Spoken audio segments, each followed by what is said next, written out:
Welcome to a new edition of the Neon Jazz Interview Series with jazz pianist Jeb Patton. His latest album is 2015's Shades and Tones, and like all of his work, it's impressive as a modern jazz voice out there. From Silver Springs, Maryland, he did pre-med at Duke University before switching over to music and learning from Sir Roland Hanna and the great Jimmy Heath at the Aaron Copland School of Music at Queens College. He's had a very interesting career path, and he shared it with us. So get to know Jeb and dig this interview, my friends. So I'm going to go ahead and dive right in here just to get an idea of what's going on in your world. What kind of activity is going on as far as recording, live dates, things that are going on in your musical world? Well, I guess I'm getting ready for I have some things around town. Presently, I'm playing with some singers. I just came from the Detroit Jazz Festival with Roberta Gambarini, and I'm about to play with Marlene Verplank out in Long Island, and then I have something with Barbara Cook in a couple weeks out in Iowa, as well as some other gigs around town. And then next month I'm getting ready to do some the Jimmy Heath's 90th birthday, so I'll be doing a lot of big band and small band concerts with Jimmy Heath. Which leads me to my next question about Jazzmobile. He, being involved with Jazzmobile, Jimmy has been such a huge influence. What's it going to be like to perform at the 90th? I think he's really excited about it. It's going to be, a lot of people will be involved. And he's going to have some of his songs with words.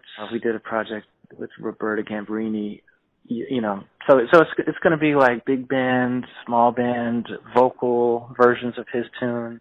It should be very interesting. Right on. So where were you born and raised?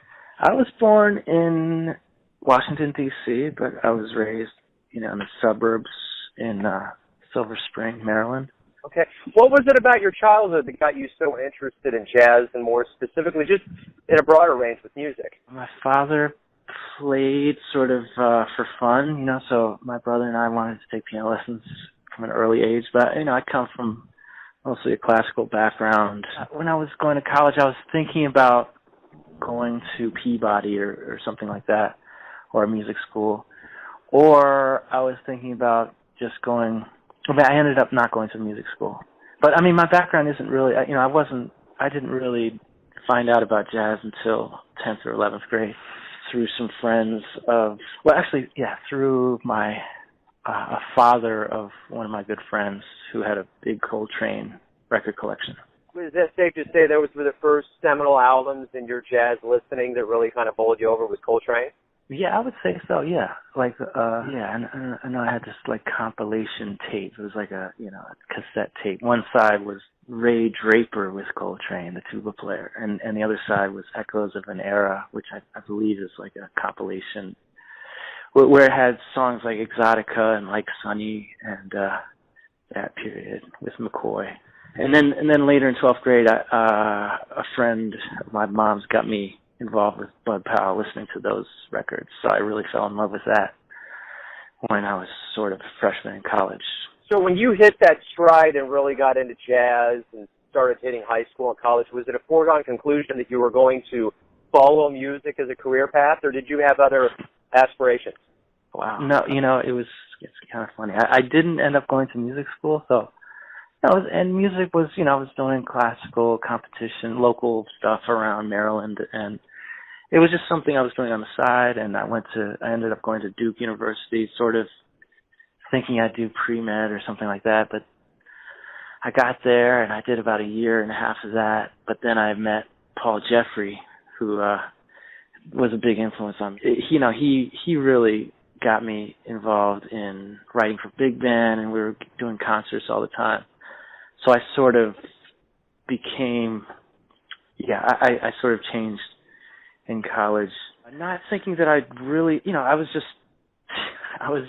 totally enmeshed with it. I wasn't really thinking about my career path or anything like that. But I got a chance to play with a lot of people as a sideman, and I just took it from there.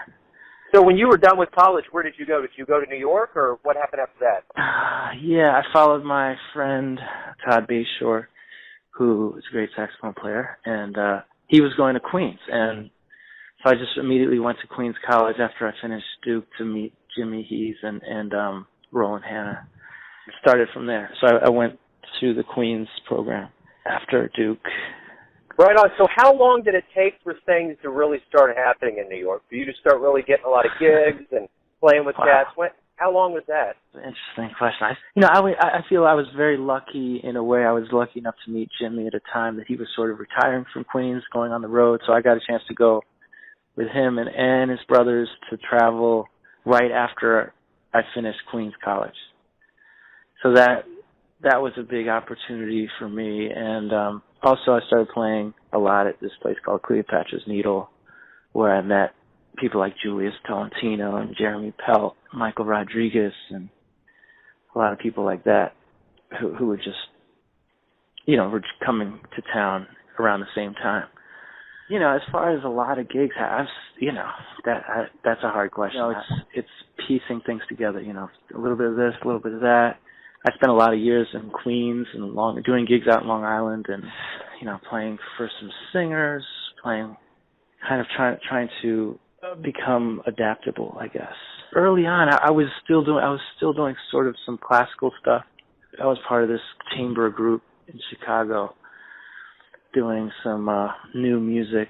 So I was just following these different kind of paths. Then a little bit after that, I started studying classical music again, and I had this idea of sort of mixing those two worlds. But I've kind of gotten away from that. But I guess those all kind of lead into contribute to whatever style you have or your direction. So I guess I have a lot of outside influences when I play.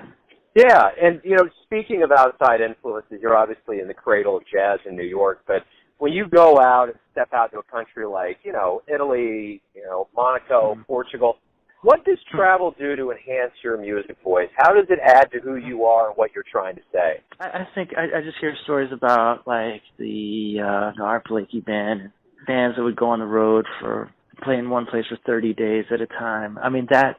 The level you get to, I never really had the opportunity to do that, but traveling with a band, playing night after night, it allows you to get to a higher level of interplay, of just your reflexes, just musical decisions that you make, things that you can't practice in a practice room.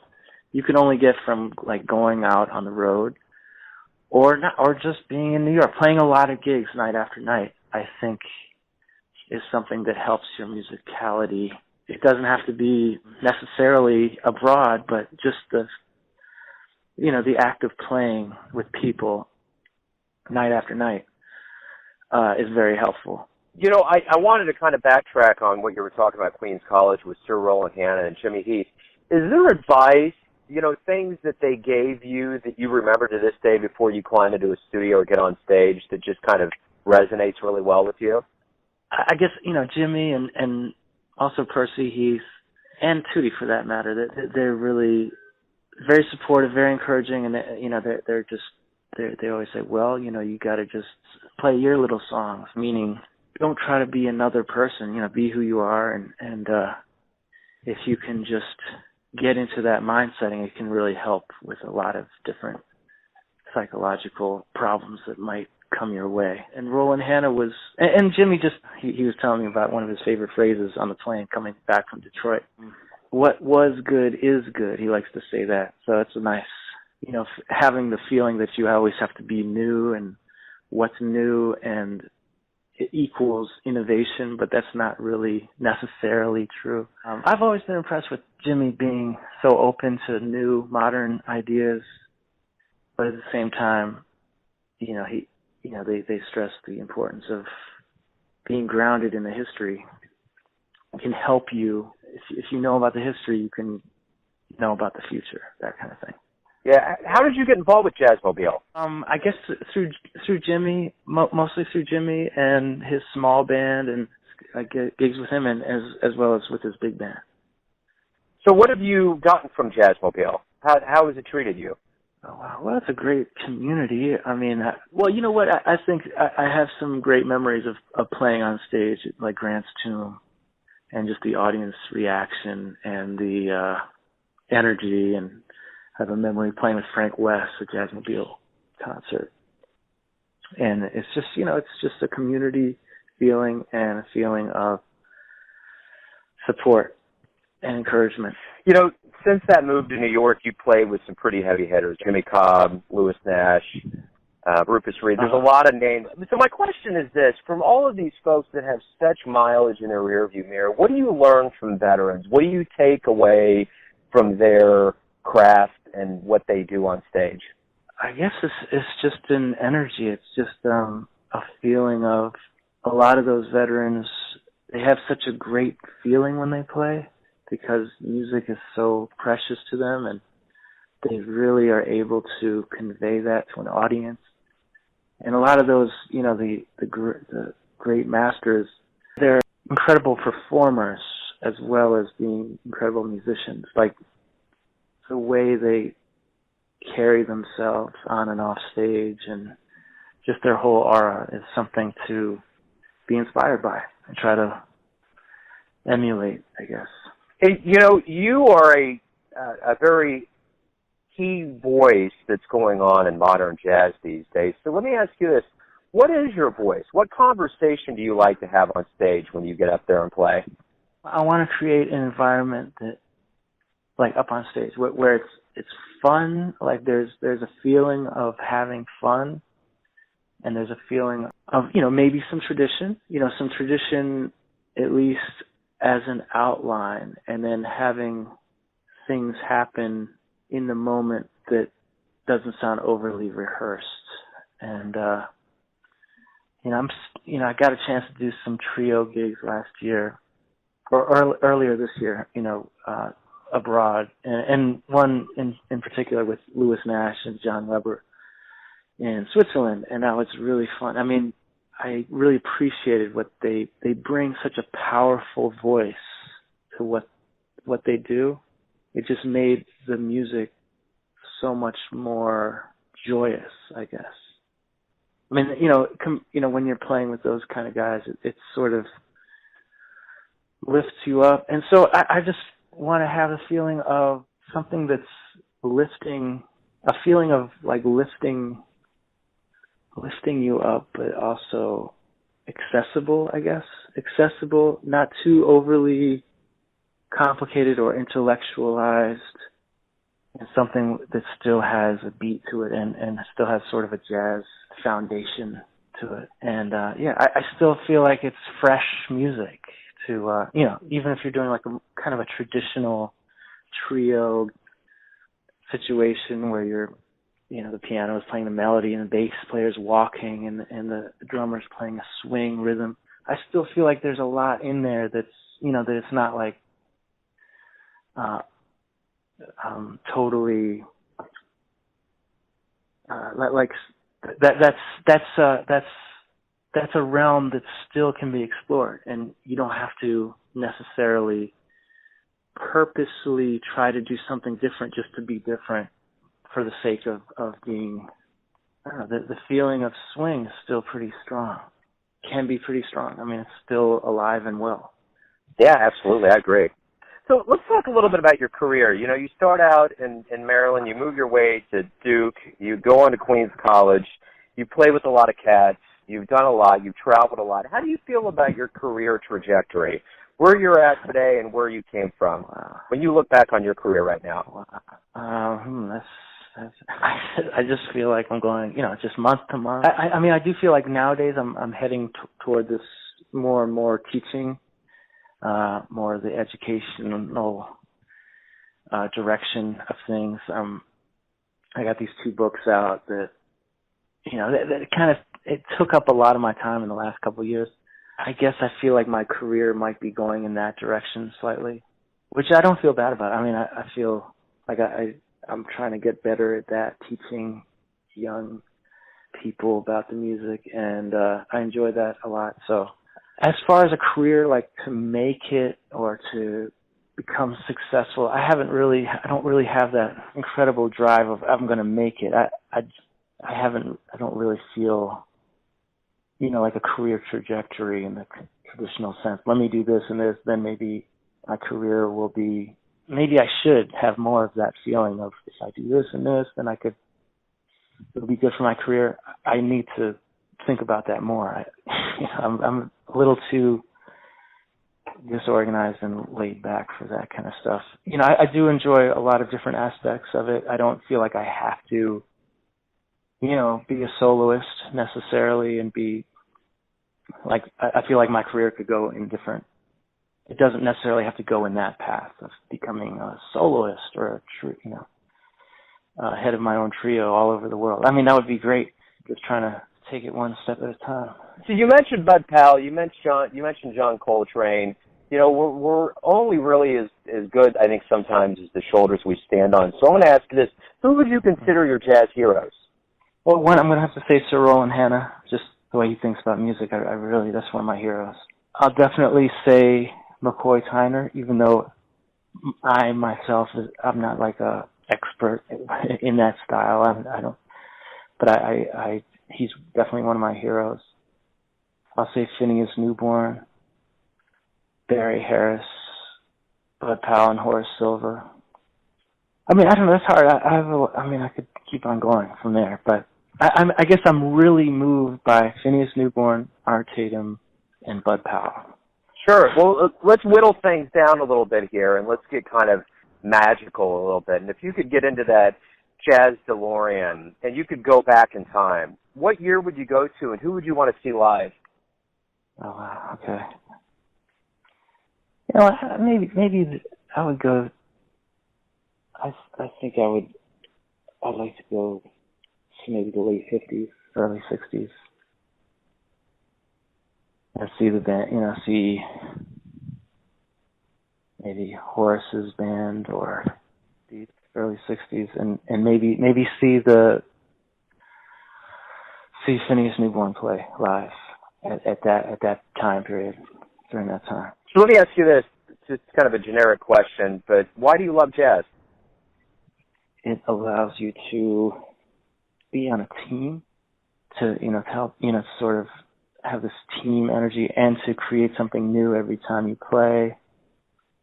You know, so it's sort of the improv plus the teamwork. And I kind of, you know, I was always a pretty terrible athlete, but so I felt, you know, jazz, I was the first time I felt like I was on a team. I was like in an important position on a team playing something, the common goal.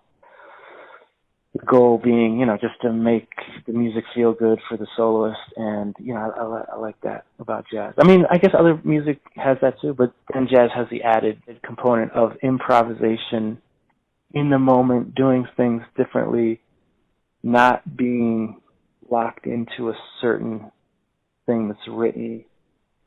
You know, I like that a lot. Is there anything that a fan has said to you after a recording or a live show that you remember? One of the nicest things that someone said to you about your music?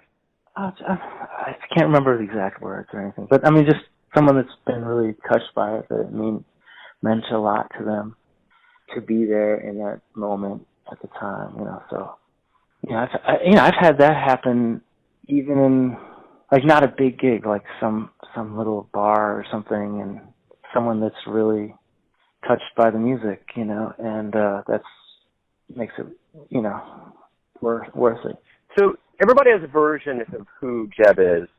You know, your family does, your friends, your business associates. But who do you think you are? When you wake up in the morning, you face the world, you go out and you be you. Who are you? Well, I think my wife always teases me that I don't have a lot of hobbies outside of piano. But I think, yeah, that who I like to think about the way music works, and I guess I'm really a person who's wrapped up in piano. I mean, if I could just be in a basement practicing piano, that's kind of very desirable thing for me. The performance part of it maybe is, I know other people are, you know, they crave the being in front of an audience, that kind of thing. I mean, I do in a little way, but I'm more into just the way music works. So I'm just always thinking about the inner workings of music. I mean, that makes me sound like a super antisocial person. And at the same time, I do enjoy being around people. No, it makes sense. It just sounds like you love your music. To be honest, I have other interests, but it's just that I feel like there's always something interesting to get into. I never feel bored. Like, okay, I did that. Let me go try scuba diving now. Although I tried that once. It's kind of, I'd like to do that again at some point. But yeah, no, I dig it. That's a great answer. And that's all I had. I saved the hardest for last. Jeb, thank you for taking some time out. I appreciate your answers and your story. Great stuff. Okay, thanks, Joe. Thanks for listening and tuning in to yet another Neon Jazz interview, where we give you a bit of insight into the finest players in New York, Kansas City, and spots all over the world, giving fans all that jazz. And thanks to Jeb for his time, his honesty, and all those stories. If you want to hear more interviews, go to Famous Interviews with Joe Domino on the iTunes Store, or visit the Neon Jazz YouTube channel. And for all things Neon Jazz, the home of Neon Jazz, the neonjazz.blogspot.com. Until next time, enjoy the music, my friends.